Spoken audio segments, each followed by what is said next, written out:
Hello, my friends. AmyR here with Prairie Paper and Ink. Welcome back to my face and my card making space. And today's card, using more products from the Simon Says Stamp Always There release. I'll have a link to the release. I did 3D embossing folder with coordinating dies, stencil set, and then stepped it up in a couple ways as usual. And yeah, had fun. So, as always, everything I use will be listed and linked in the description box below the video. My links are affiliate links. That just means that if you click on one of my links and end up placing an order, I get a little kickback from that at no extra cost to you. It's what helps. Pays the bills, keeps lights on, enables me to keep bringing out content. And yeah, let's get into making the card.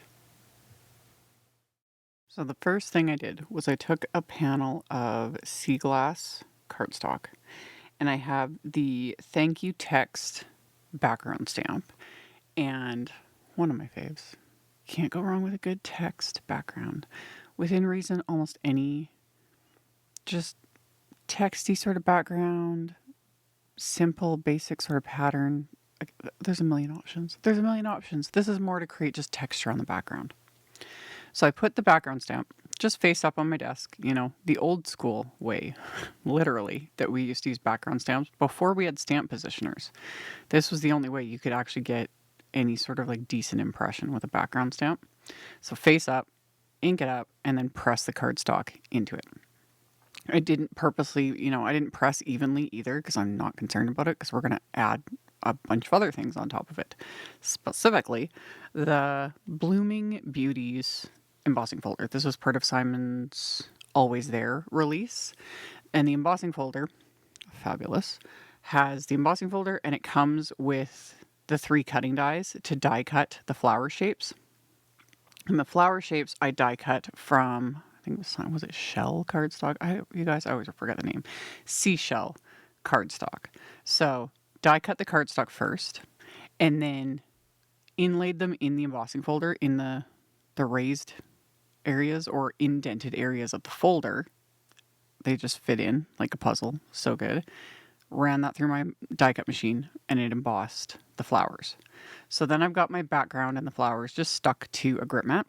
There is a stencil set that works with this embossing folder. The stencil set would also work really well on its own too. It's on my list to play with it more.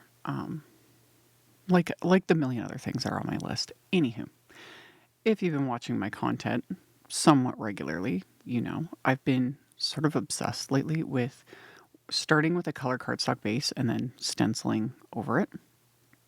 Love it. Love it so much. So that's what I did.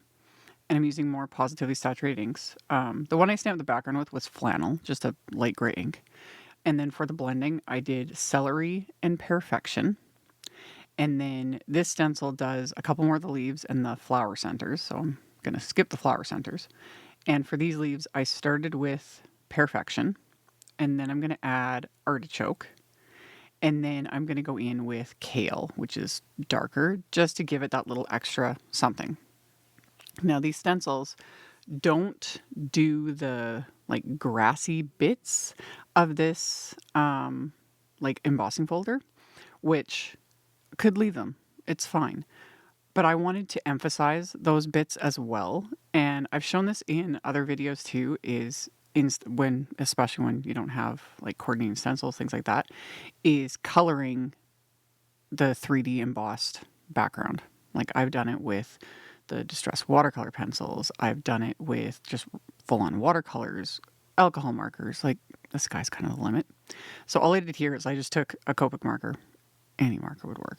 I just used, I think this was G94, and traced the raised edges, which hard to kind of see on camera. Like sometimes when my hand moves, you can see those raised edges because of the shadows from my hands. But in real life, could see it just fine. And I just trace. And this is sped up just in editing. I wasn't even going this quickly, but just trace it. And it just adds that extra something. And if you didn't know the stencils, you could just do alcohol markers for all of it. It would work great. So once I'd done that, for the flowers, I'm blending on, I started with Shell Cardstock or Seashell Cardstock Shell ink. That's what I'm using right now. Just kind of starting that from the center. And then I'm going to go in with Salmon, which is just a deeper, a corally orange shade. And then I'll use the stencils for the flower centers themselves. So I love that a lot because this just amps up everything, really. And I decided to grab a couple more Copic markers, again, just to add that little extra something. So I used YR02, and then I'll go in with R22. And I was just flicking the marker from the flower centers out towards the tips of the petals. Just quick and simple, nothing too crazy. It just, again, adds that little extra bit of like texture to everything. And then for the flower centers, I used the coordinating stencil. Didn't even line up the right part of the stencil on that first flower. It doesn't matter. It doesn't matter. It's fine. They're similar enough. As Gina K says, it's better than horrible, you know? So I started with gingerbread, and then I'm going in with a bit of cocoa, which is much deeper, and just putting that kind of towards the like bottom portion of each of those little flower centers. And then I've got my flowers. And once I have those, I'm going to cut down my background a bit. It started as A2 size, so 4¼ by 5½ inches. And I'm trimming off just little bits to bring it down to about 4 by 5¼ inches, because I want to mat this with, and again, I forget the name of the cardstock, Apricot cardstock. I'm going to mat it with the Apricot cardstock, but I wanted it even deeper. So I just took the salmon ink and I'm blending this just around the outer edges. The rest of it doesn't matter because we're not going to see it. You can also do this with just white cardstock, especially if you don't have a lot of color cardstock. You can custom color whatever you want. I like cardstock. You know, ridiculous amount of it. However, I like starting with color cardstock whenever possible for me personally because it's just faster. It's just faster and the colors are pretty. So after I blended, I set those aside because I need to like do my card base. So my card base is a top folding A2 white note card, 4¼ by 5½ inches. I put Post-it tape right at the score line on the inside of the card so I don't get anything past the score line. And then I've got my thank you text background again. It was cleaned off. It's face up. And I inked it up with Speckled Egg Distress ink just because I need something really light pale blue shade, Speckled Egg. Perfection. I love this shade. It's so good. So inked it up with that, pressed in my inside of the card. So I've got all that text and it's just fabulous. And then to finish it off, I used yet again the classic friendship stamp set. I told y'all I'm obsessed with this set. There's so many good sentiments and fonts and all the things. Like Kathy Zielski coming in clutch as usual. So I chose my sentiment, lined it up in my Misty here, and I inked up the sentiment with the salmon shade of ink. And that's going to finish off the inside of my card. So once that's in place, now I'm going to start building this card front. So I grabbed some twine from my stash. This is, I think, the only thing I don't have a link for. I've had this twine for a while. I'm 99% positive this was Lawn Fawn twine.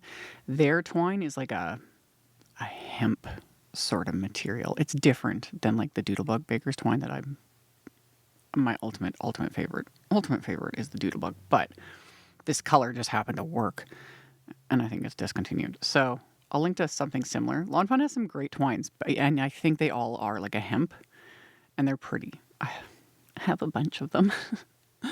I need to use them more. Anyway, I wrapped that around the card front, used my reverse tweezers, made my bow, zhuzhed it, all the things, and then trimmed off the excess.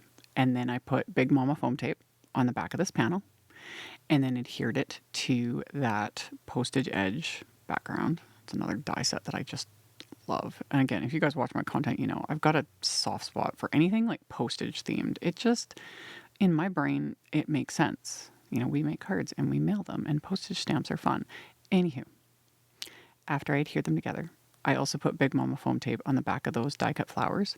It just, again, gives them that little bit of dimension without adding like a ton of bulk.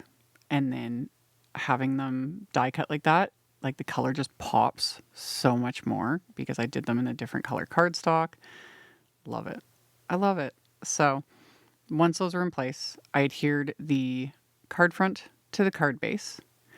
And then, of course, I'm going to add splatter because I can't help myself. So I'm going to use Simon's Positively Perfect White Splatter and, of course, the black.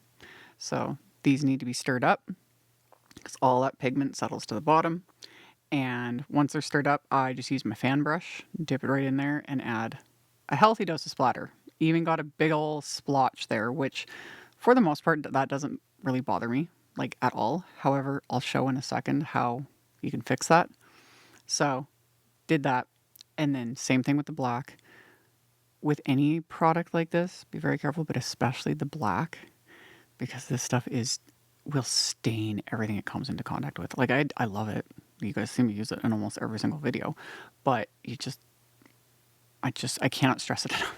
As soon as I'm done with it, the lid goes back on. I'm just very careful with that container. So I did all my splatter. While the splatter was drying, I white heat embossed a sentiment from that same classic friendship set onto scraps of the sea glass cardstock, and then die cut another scrap to back that, give it a little extra, just a smidge extra dimension. And then I put Big Mama foam tape on like the top and the bottom just to leave that gap right in between for where the twine is. That just makes everything lay a little nicer, makes everything look a little more polished. And once that's in place, for my embellishments, I've got two different embellishments. One, shimmery butterflies, because that's just a given. So I use the Dewpierce tiny butterflies, and I die cut some shimmery vellum. Again, y'all know, you need to have some, honestly. Like shimmery vellum always. That's a must-have in my craft, like stash. Shimmery vellum as well. They're both musts. Can't choose between because it just depends on my mood. But especially for like critter wings, these little butterflies, things like that, perfection. And I applied just the teeniest dot of glue, like right in the center of them. And this is one of the few ways I break my rule, because with glue and vellum, glue shows through vellum. It's not pretty, But with something tiny like that, you don't even notice it. And the shimmer as well of the vellum kind of also adds to hide the glue so you don't see it. It's not, unsightly, and you only need the teensiest dab of glue. And then I adhered some Positively Dazzling gems to cover up that splotch. And they were peach. Yes, peachy. Perfection. The colors all matched. So once those were adhered into place, this card is complete. So texture and shimmer and color and splatter and all the fun things. So, like I mentioned in the intro, links to everything are in the description box below. Thank you all so very much for hanging out with me, for thumbs upping and commenting, letting them robot overlords know you like what you see. It helps, and I appreciate it, and I'll see you all very soon in the next video. Bye. Thank you so much to my amazing Patreon supporters. For anyone that might be interested in joining my Patreon community and supporting me, the link to my Patreon is in the description box below the video. For everyone else, as always, thank you all so much for taking the time to watch my videos, for thumbs upping, commenting, subscribe if you haven't, I'd love to have you. And here's a couple other videos for you to check out in case you missed them. Bye!